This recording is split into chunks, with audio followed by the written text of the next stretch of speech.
Naku, ang 2026 ay year of the third party. Masyadong marami ang fire element at mapusok ang element of fire at ito po ang nagkukos ng third party sa relasyon.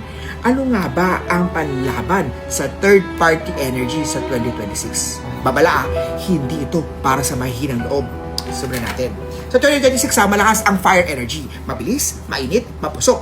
At kapag ganito, ang year na to, ang taon na to, madaling sumingit ang mga third party na energy sa inyong relasyon. Kaya dapat ang relasyon nyo, bantayan nyo, patibayin sa 2026. Hindi lang sa relasyon kundi pati na rin sa bisyo, sa inggit, sa tukso, sa sikreto, mga ahas, mga evil eye.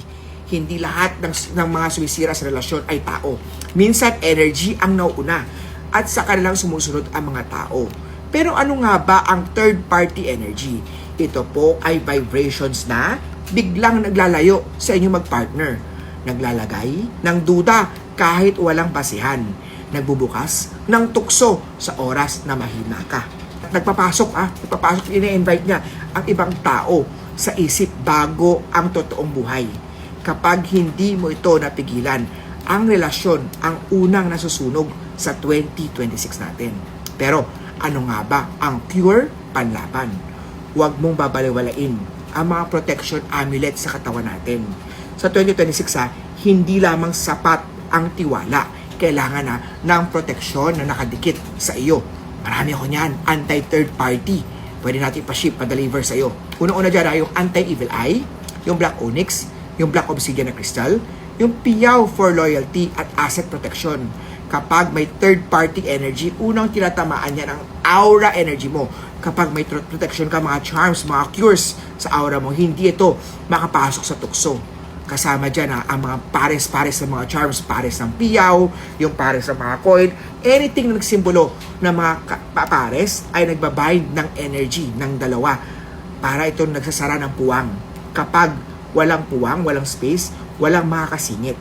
Huling babala natin sa 2026 ang tukso po ay dumarating kapag pagod ang energy mo. Ang third party o relasyon issue naman, sumisira sa relasyon, ang energy ang nauuna bago ang pagkakamali. Kung wala kang suot ng mga protection charms, hindi mo napapansin na huli na pala ang lahat. Sa taong ito, 2026, hindi sapat ang mahal ko siya.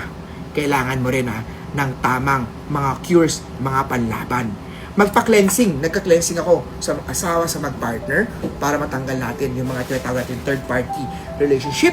Meron tayong mga amulet, mga bracelets, mga charms na pwede ilagay sa bahay, ilalagay sa kama niyo po, sa unan niyo po, sa kanyang mga suotin. Ito po ay very effective pandagdag ng mga energy shield na tumataboy sa gulo, sa energy ng mga tukso ng mga third-party issues sa relasyon.